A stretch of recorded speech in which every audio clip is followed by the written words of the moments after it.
celebrate our culinary heritage this Filipino Food Month. Impluwensya ng mga Amerikano ang hamburger. Mga 1960s, nung pumatok daw ito sa panlasa nating mga Pilipino. Hanggang ang very American na burger, ginawa ng Pinoy na Pinoy.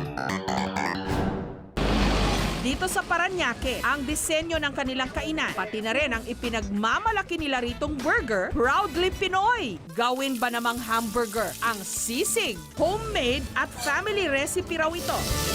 Ang patty, gawa sa maskara o mukha ng baboy. Idinip fry ang tinadtad na maskara ng baboy, nilagyan ng mga sahog at sikretong sangkap at saka i-blender.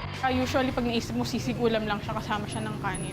Pero naisip namin, why not try na gawing burger? Why not try na mas madali siya na like, gawing on the go na kahit na nagdadaan ka, di ba hindi mo naman maisip na yung katabi mo pala kumakain pala siya ng sisig burger. Sobrang sarap ng burger. Napakasarap, napakalutong.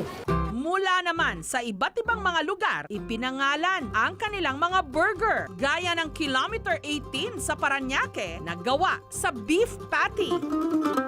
Monumento o ang Jawbreaker na triple beef quarter pounder. Since tatlong patty siya, mahirap niyang kagatin ng isang kagat lang. Kasi ang laki niya, patong-patong siya. Pero sobrang sarap naman. Ang Calle Escolta naman, burger na gawa sa manamis-namis na longganisa. Ito yung ginagawa naming longganisa. Dalawang ganito tapos imumold namin siya para magmukha siyang patty.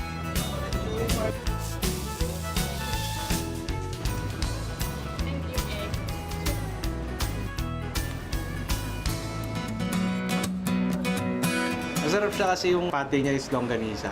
Pwedeng perfect for almusal or kahit merienda. Lasang lasa yung longganisa.